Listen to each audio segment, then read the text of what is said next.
नमस्ते सबको, फिर से ISCRC पेज में आपको हम लोग आमंत्रण जनाते हैं।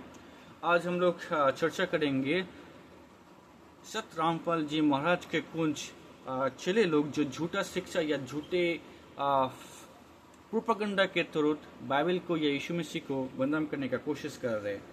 आज हम लोग एक बाय एक उन लोग को देखेंगे, उन लोग को हम लोग एक्सपोज करेंगे। आइए हम लोग देखते हैं उन लोग का क्या कहना है।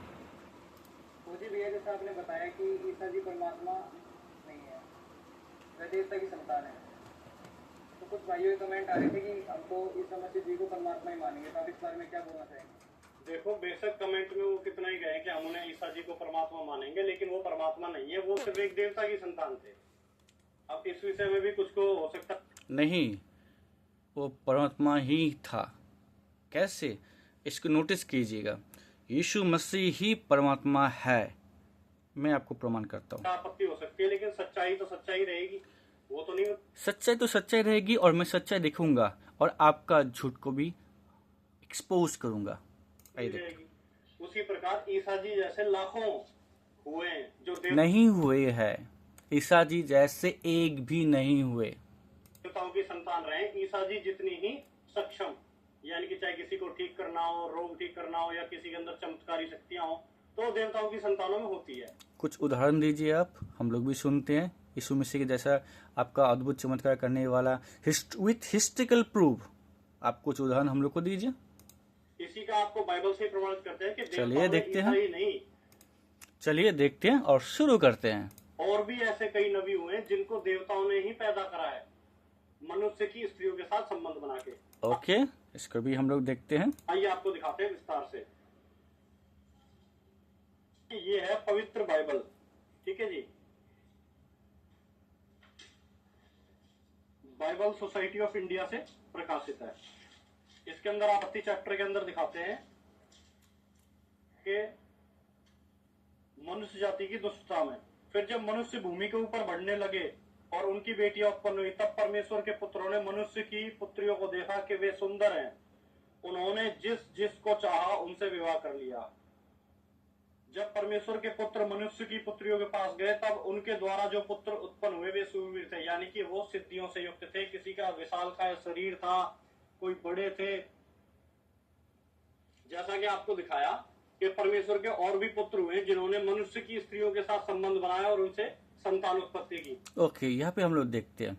यहाँ पे जो कहा गया है, अगर हम लोग देखेंगे, मैं यहाँ पे शुरू करता हूँ। Okay, and its come passage.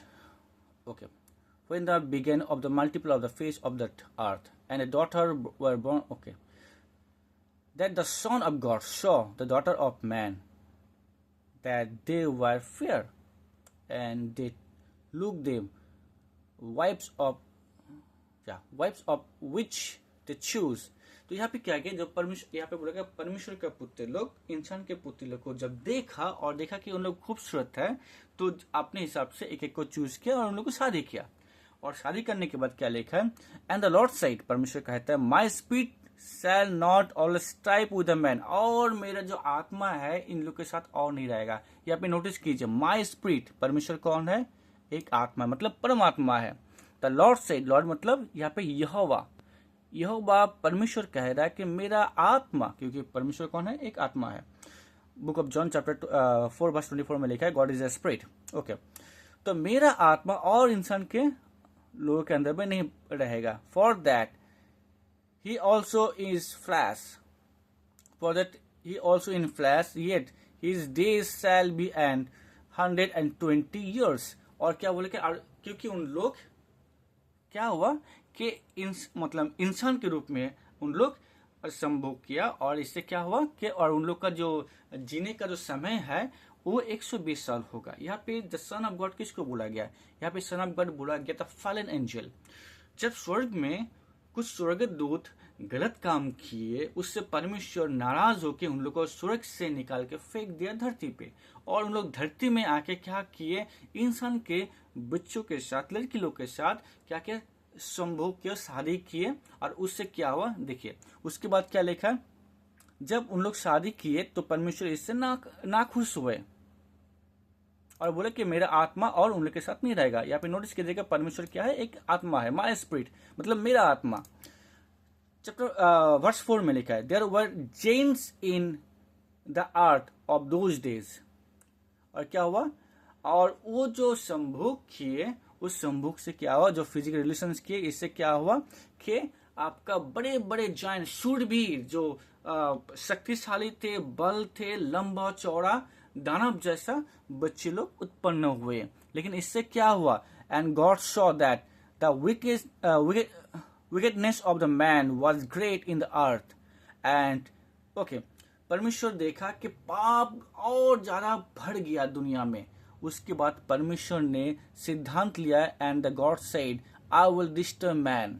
उसके बाद हम लोग देखते हैं नूहा और उसका फ्लोटिंग मतलब आपका पानी से पूरा पृथ्वी को नष्ट कर दिया है। तो यहाँ पे द सन ऑफ गॉड बोल रहा है एंजल को, कोई देवता के नहीं। यहाँ पे भाई आपको समझना पड़ेगा देवता और एंजल, एंजल का मतलब होते दूत, स्वर्गदूत, दोनों में डिफरेंट है। देवता को पूजा किया जाता है लेकिन स्वर्गदूत को कभी पूजा नहीं किया जाता है, ये आपको समझना पड़ेगा। अगर आपको ज्ञान नहीं है, हम लोग है आपके लिए, आपका सारा आध्यात्मिक चीजों में हम लोग आपका मार्गदर्शन करेंगे।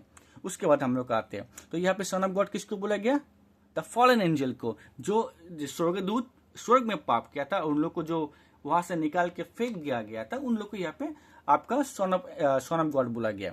अच्छा, उसके बाद हम लोग आते हैं, और यहाँ पे और एक चीज है, यहाँ पे जो कहा गया है, जो भाई बोल रहे हैं जो सन ऑफ गॉड मतलब जो बच्चे लोग उत्पन्न हुए थे उन लोग जाइंट थे, मतलब तो स्वर्गदूतों के साथ अगर किसी का कोई इंसान के साथ फिजिकल रिलेशन होता है तो जो बच्चा उत्पन्न होता है वो जाइंट होता है। उसके बाद हम लोग देखेंगे जाइंट मतलब बहुत लंबा चौड़ा आपका दानव जैसा होता है। यीशु जी जो थे, ईसा जी जो थे वो भी उन्हीं में से एक उस फरिश्ते के ही पुत्र थे। नहीं, झूठ मत बोलेगा, आप जैसा झूठे लोगों का परमेश्वर हिसाब लेंगे। इसका नाम जबरील कहा जाता है। जबरील कौन था आप जानते ही नहीं है। जबरील वाज मैसेंजर। मैसेंजर का मतलब वो दूत होता है जो खबर यहाँ से उधर में लेके जाता है। हम लोग देखेंगे, कह सकते हैं। इसी में आपको आगे पढ़ाते हैं, ठीक है। लूका चैप्टर में आप पढ़ेंगे, कुछ बताते हैं के जन्म की घोषणा। वहां पर यहूदियों के राजा हेरोदेस के समय अबिया के दल में एक जकरिया नाम का एक याजक था, उसकी पत्नी थी इलिशिबा। वे दोनों ही परमेश्वर के चाहने वाले थे। दोनों काफी वृद्ध हो चुके थे, दोनों के कोई संतान नहीं थी, और इलिशिबा जो थी वो बांझ थी, ठीक है जी। तो वो वहां पर याचना करते हैं, तब वहां क्या देखते हैं कि वो प्रभु के उस समय प्रभु का एक स्वर्गदूत दूत की वेदी की दाहिनी ओर खड़ा हुआ दिखाई दिया। स्वर्गदूत ने उससे कहा, हे जकरिया भयभीत ना हो क्योंकि तेरी प्रार्थना सुन ली गई है। अच्छा, यहाँ पे कह रहा है स्वर्गदूत आया किसी से मिलने के लिए, जकरिया। जकरिया कौन था, एक लड़का था जिसका उम्र बहुत ज्यादा हो गया था और जिसका बीवी बास थी।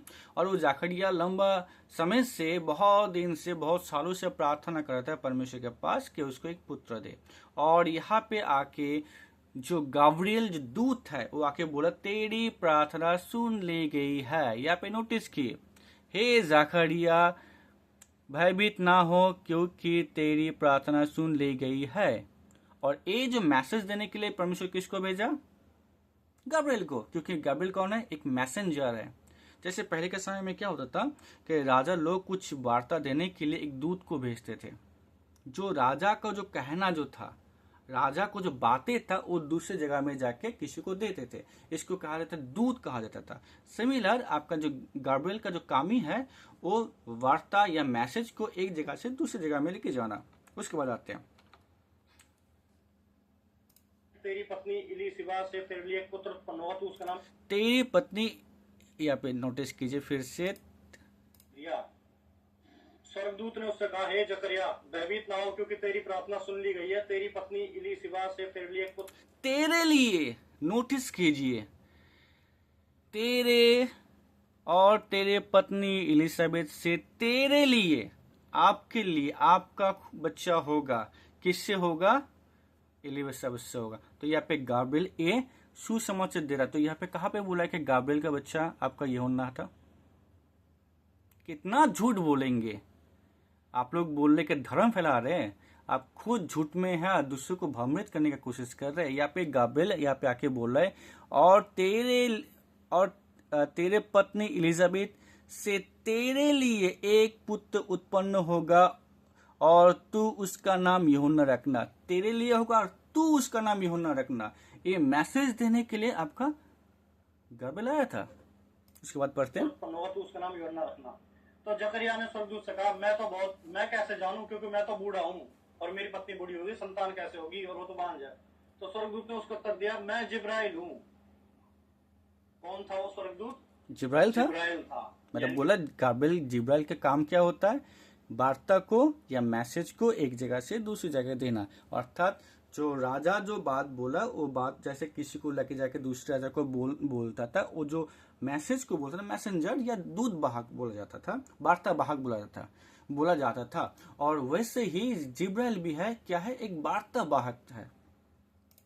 कि वो फरिश्ता था, वो एक देवता था। नहीं, फरिश्ता और देवता बहुत डिफरेंट है। आप पहले स्टडी कीजिए। अधूरा ज्ञान भयंकर होता है। कि मैं जिब्राइल जो परमेश्वर के सामने खड़ा था, यानी कि स्वर्ग में रहता हूँ। जिस दिन ये बातें पूरी ना हो। और एक मिनट जो समझ कर खड़ा रहता है, उसके बाद आप क्यों नहीं पढ़े? झूठ में रह के आप भ्रमित करना चाहते हैं। और मैं तुझसे बातें करने और तुझसे ये सुसमाचार सुनाने के भेजा गया हूँ। उसको परमेश्वर ने भेजा क्यों है? उसका आने का मकसद क्या है? जिब्राइल का यहाँ पे मकसद देखिए, मैं जिब्राइल हूँ, मैं परमेश्वर के सामने खड़ा रहता हूँ और मैं तुझसे बात करने और तुझसे ये सुसमाचार सुनाने भेजा गया हूँ। ये पर्पस था जिब्राइल का। आपने क्या बना दिया? चलिए उसके बाद देखते हैं। तक तू मौन रहेगा, यानी कि वो किसी को बता ना पाए। हाँ, क्योंकि जो सुसमाचार मैंने तुझे बताया, क्योंकि वो बहुत खुशी और एक्साइटेड थे, और परमेश्वर बोला नहीं, तेरे साथ एक ही कंडीशन है कि तू किसी को नहीं बोलेगा, इसलिए मैं तुमको बोलने का क्षमता मैं नहीं दूंगा। जब समय आएगा तब सबको पता चलेगा। ये परमेश्वर को कंडीशन दिया था, क्योंकि ब्लेसिंग था। कि उसकी पत्नी कैसे गर्भवती हुई, तो उसने उसको मौन कर दिया। और जब तो मौन क्या था? तेरे से तेरे लिए बच्चा उत्पन्न होगा।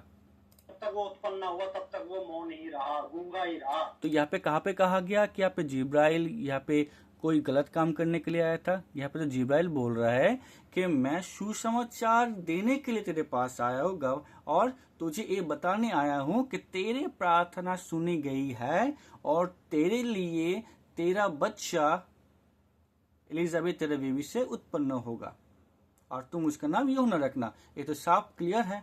तो यहाँ पे कहाँ पे कहा गया कि वो आपका गाब्रिएल का बच्चा है या गाब्रिएल कोई गलत काम किया है? क्या झूठ फैलाते हैं। उसके बाद देखते हैं, वो किसी को जान ना पाए, बता नहीं पाया वो किसी को भी।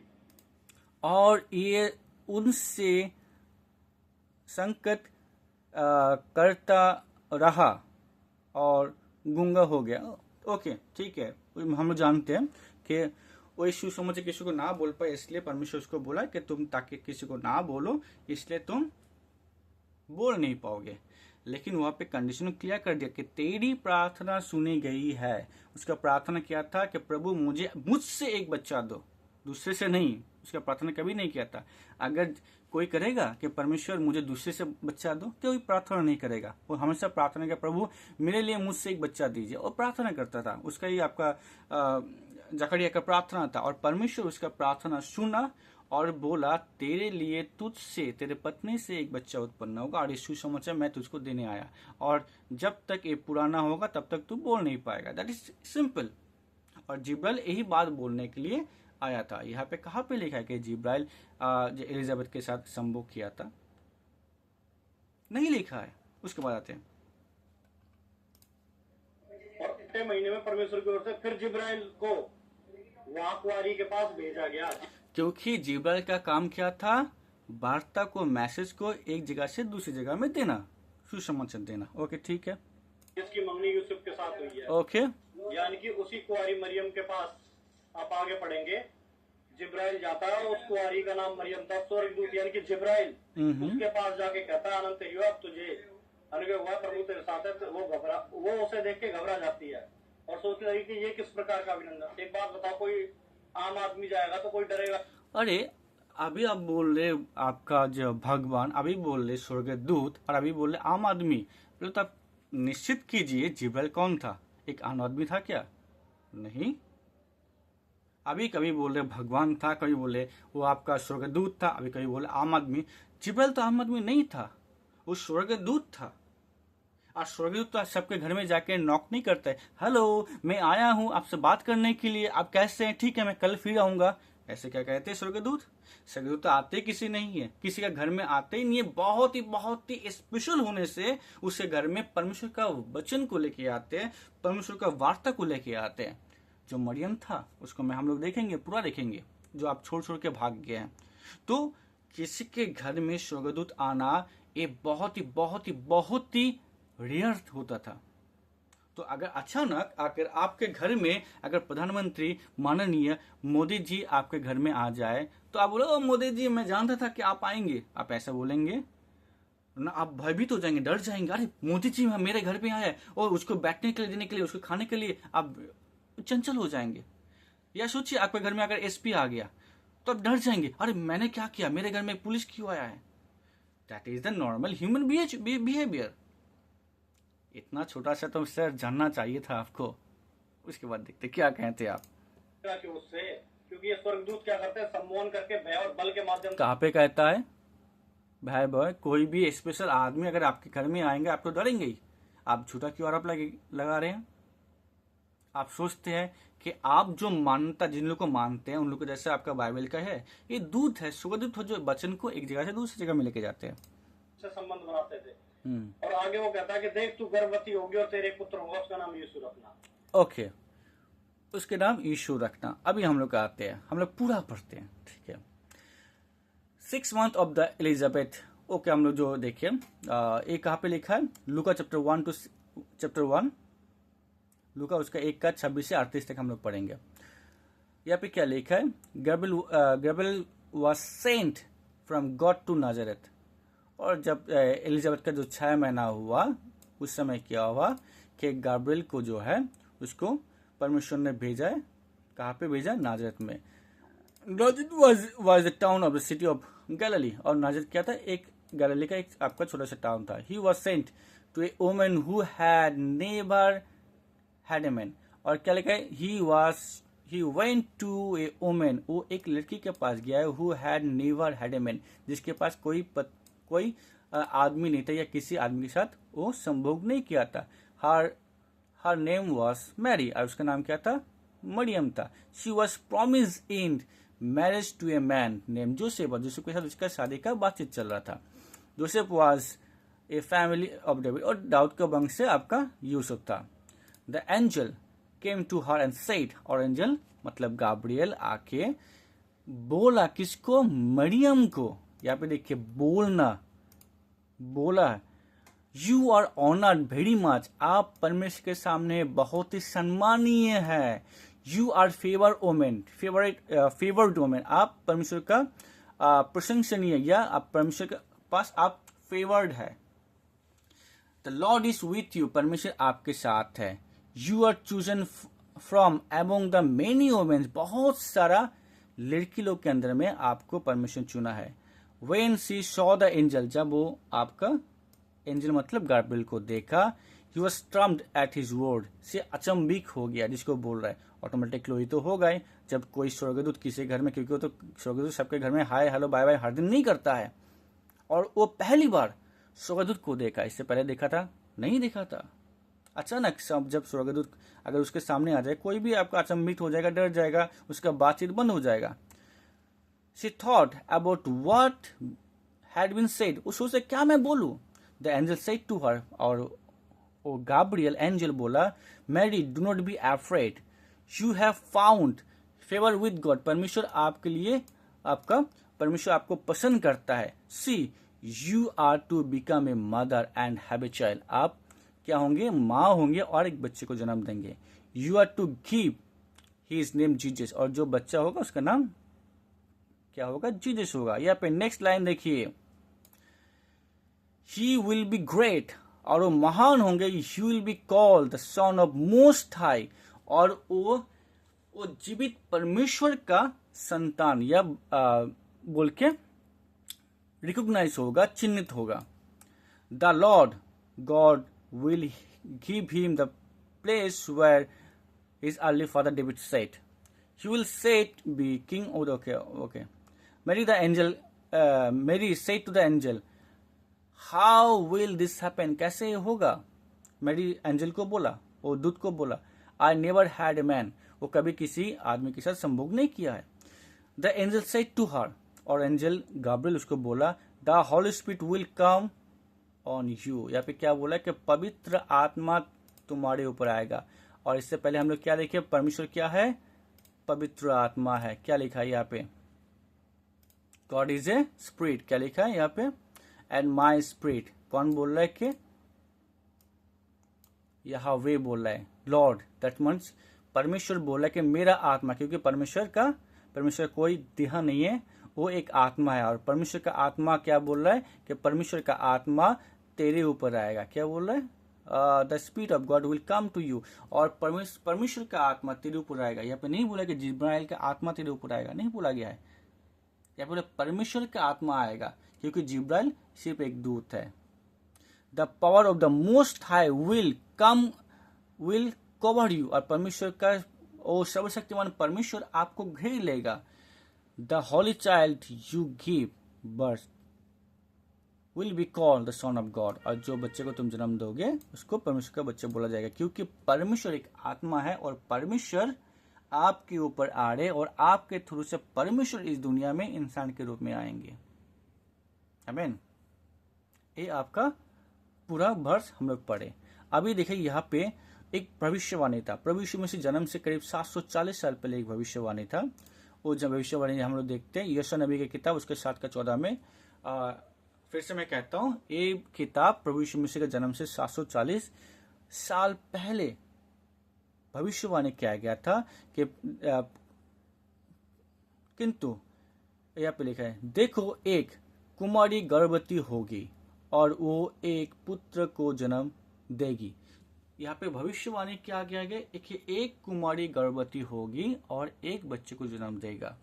और उस बच्चा जो होगा कौन होगा हम लोग देखेंगे।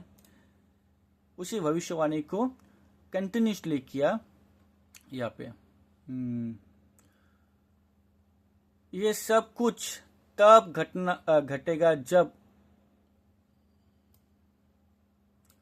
उस विषय बच्चे का जन्म होगा। यहाँ पे देखिए, ये सब कुछ तब घटेगा जब उस विशेष बच्चे का जन्म होगा। परमेश्वर हमें एक पुत्र दान करेगा। ये पुत्र लोगों की अगुवाई के लिए उद्धारी होगा। उसका नाम होगा अनुग्रह उपदेशक सामर्थी परमेश्वर। या पे देखिए उसका नाम क्या होगा? अनुग्रह उपदेशक सामर्थी परमेश्वर, पिता, चिर अमर और शांति का राजा, अनंत काल का पिता, विक्रमशाली परमेश्वर, सामर्थी परमेश्वर नाम होगा। और बाइबल में क्या कहते हैं? परमेश्वर एक है। अगर इसका हिब्रू देखेंगे, हिब्रू में क्या लिखा है हम लोग भी देख लेते हैं कि हिब्रू में क्या लिखा है। Book of Isaiah chapter 9 verse 6। ये किताब तनाख में है, ओल्ड टेस्टामेंट में। For unto a child is born, unto us a son is given. एक बच्चा हम लोग को दिया जाएगा। And the government shall be upon his shoulder, और उसके ऊपर में सब कुछ दायित्व भर रहेगा। And his name shall be called wonderful counsellor, mighty God. यहाँ पे नोटिस कीजिए क्या लिखा, उसका नाम क्या होगा? जो बच्चा जन्म होगा उसका नाम क्या होगा? माइटी गॉड होगा, एवरलास्टिंग फादर।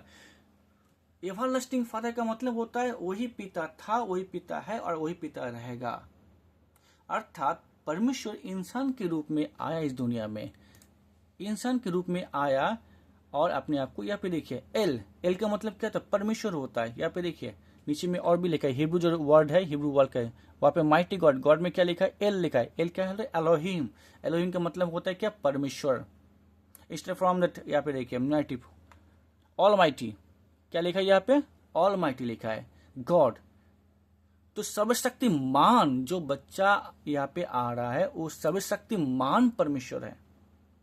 और जब आया जोसेफ के पास, तो जोसेफ जब जान पाया कि शादी से पहले ही मरियम गर्भवती हो गई, तो जोसेफ प्लानिंग किया कि मैं ऐसे लड़की के साथ क्यों शादी करूं जो शादी से पहले गर्भवती होगी, कोई भी ऐसा ही करेगा।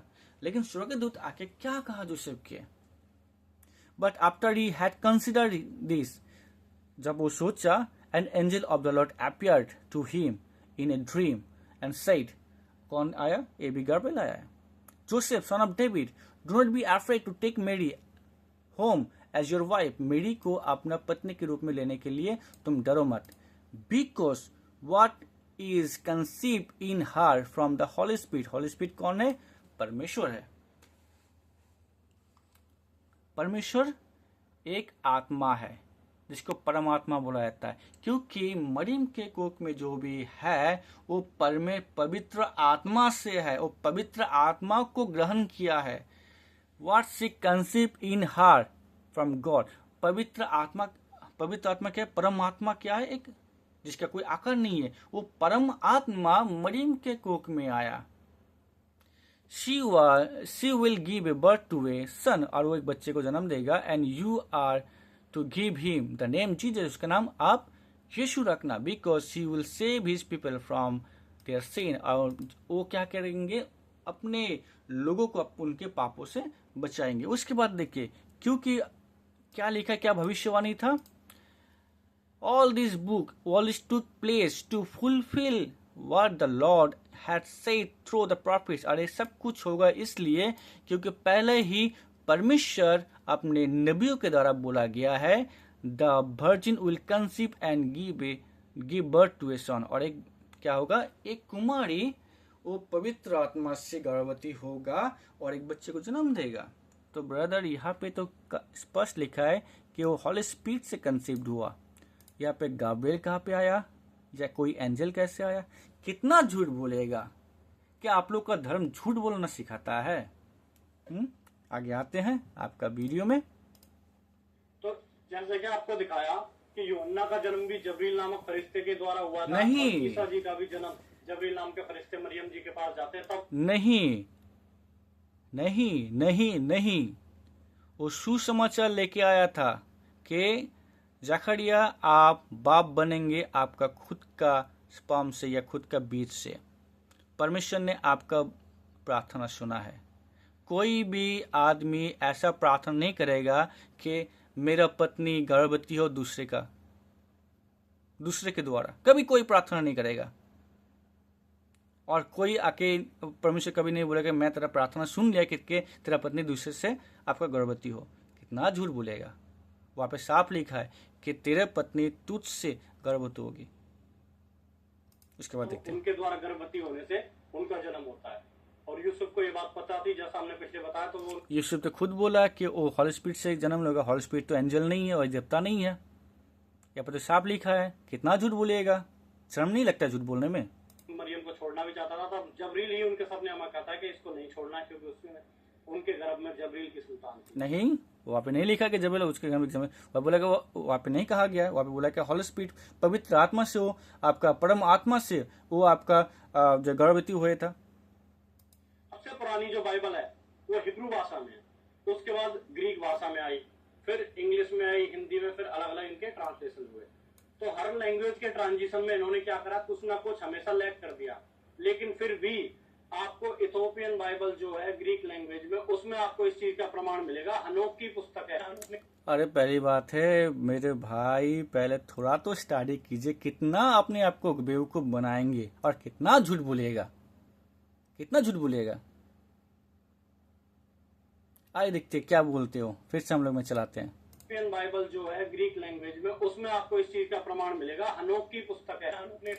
अब मैं आपको चैलेंज करता हूँ, बाइबल से आप हनोक का पुस्तक दिखाइए। बाइबल में कहाँ पे लिखा है, कौन सा पेज में हनोक का पुस्तक लिखा है, रेफरेंस दीजिए। कितना झूठ बोलिएगा। आप जानते हैं हनोक का पुस्तक कौन लिखा था, उसका ऑथर कौन है? अरे कम से कम तो ChatGPT से भी तो पूछ लीजिए। वो थोड़ा ChatGPT आपका गूगल चाचू आपको थोड़ा हेल्प कर सकता है, तो उसको भी तो पूछ लीजिए अगर नहीं पता है तो।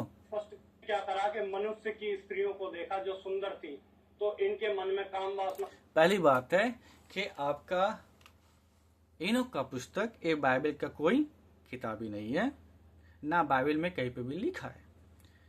और इनोक का पुस्तक कौन लिखा है वो किसी को पता नहीं है। किसी ने अपने सोच से, अपने मन से कुछ कहानी लिख दिया गया है और लिखा है, इसका मतलब वो नहीं कि वो परमेश्वर का वचन है या वो परमेश्वर उसको बोला है। मैं आपको दिखाता हूँ। चैट जीपीटी कभी कभी कर लेना चाहिए। मैं जानता हूँ कि आप लोग उतना पढ़ा लिखा नहीं है, लेकिन अपने आप को ज्ञानी दिखाने की कोशिश करते हैं। या फिर हमने सर्च किया चैट जीपीटी को, who was the author of the Enoch and when it was written. हनोक पुस्तक का राइटर कौन है और ये कब लिखा गया। यहाँ पे क्या बोला है, द बुक ऑफ इनोक और इनोक 1 क्या लिखा, is an Jews religious work. कुछ यहूदी धार्मिक लोग इसको लिखा था। Traditional attribute to that Enoch. Okay, authorship, the true author of the book of Enoch are unknown. तो मतलब होता है ये किताब कौन लिखा है वो किसी को पता नहीं है। सेकेंड, यहाँ पे देखिए, Enoch the great grandfather of Noah. Enoch कौन था, नोहा। जो हम लोग जेनेसिस चैप्टर 6 पढ़े, वहां पे नोह के समय में जैसे परमेश्वर पानी के द्वारा पूरा दुनिया को खत्म किए थे, वो जो नोह था उसका जो ग्रेट ग्रैंडफादर, उसका परदादा थे इनोक। नोहा का परदादा था इनोक। लेकिन however it was not actually written by the Enoch himself. लेकिन ये जो किताब है वो इनोक ने नहीं लिखा। इंस्टेड इट इज ए, अच्छा इसको देखते, इसका मतलब क्या है। ये तो थोड़ा ओके, यहाँ पे एक है, यहाँ पे तो हम लोग ऑलरेडी सर्च किए। यहाँ पे क्या बोला है, the word describe written that are falsely attributes to an author. ये दिखाता है, मैं पूरा कॉपी कर लेता हूँ। कॉपी करके उसके बाद इसको मैं ट्रांसलेट करता हूँ तो सुविधा होगा। गूगल ट्रांसलेट, इसको मैं काट के इंग्लिश करके आपको हिंदी में मैं सुनाता हूँ। छद्मलेखात्मक शब्द उन लेखों को कहते हैं जिन्हें किसी लेखक के नाम से गलत तरीके से जोड़ दिया जाता है और अक्सर धोखा देने या दैवीय अधिकार का दावा करने के इरादे से ऐसा किया जाता है। आमेन। ओ माय गॉड, ये आपका भरमाने के लिए, धोखा देने के लिए इसको इस्तेमाल किया जाता है। आप सुनिए, छद्मलेखात्मक शब्द उन लेखों को कहते हैं जिन्हें किसी लेखक के नाम से गलत तरीके से जोड़ दिया जाता है और अक्सर धोखा देने या दैवीय अधिकार का दावा करने के इरादे से ऐसा किया जाता है। ओके, तो यहाँ पे कहा कि ये धोखा देने के लिए इनोक नाम का, अर्थात नोहा का ग्रैंडफादर के नाम में एक किताब को किसने लिखा है धोखा देने के लिए। जैसे आप धोखा देने के लिए वीडियो बना रहे हैं, वैसे ही आपके जैसा कोई आदमी धोखा देने के लिए आपका ऐसे कुछ उल्टा पुल्टा किताब लिखा था, जिसका बाइबल के साथ या क्रिश्चियन धर्म के साथ, विश्वास के साथ या यहूदी विश्वास के साथ कोई भी रिलेशन नहीं है। उत्पन्न हुई और इन्होंने वहां से इससे संबंध बनाने की सोची और हनोक ने उसमें स्पष्ट कर रखा है कि ये उनका, मैं तो आपको पहले बता दिया, ये जो किताब ऑथेंटिक नहीं है, ना ये बाइबल का अंश है, ना इसका जो ऑथर या राइटर का कोई माँ बाप है, इसका कोई प्रमाण नहीं है कौन लिखा है, और ये दूसरे के नाम में आपका गलत किताब को लिखा गया है ताकि उसके नाम को इस्तेमाल करके आदमी लोग को भरमा सके, जैसे आप कर रहे हैं। तो मेरे प्रिय भाई बहन, मैं उसके बाद वो हिंदुज़म के बारे में बोल रहा है, मैं उस सब के बारे में मैं बोलना नहीं चाहता हूँ। तो मेरे प्यारे भाई, मैं आपको अनुरोध करना चाहूँगा कि पहले आप स्टडी कीजिए, मूर्ख ना बनिए। यीशु मसीह आपको प्यार करते हैं, आप बाइबल पढ़िए, और अगर आप लाइव डिबेट करना चाहते हैं, हम लोग आपके लिए उपस्थित है। कभी भी आप आइए, हम लोग लाइव डिबेट करेंगे कि सच्चा परमेश्वर कौन है, कबीरदास है जिसको आप रामपाल जी मानते हैं, या यीशु मसीह ही परमात्मा है। इस टॉपिक के ऊपर अगर डिबेट करना चाहते हैं, हम लोग आपके लिए हैं। धन्यवाद। उम्मीद करते हैं कि ये वीडियो आपको सच्चाई की तरफ लेके जाएगा। Thank you.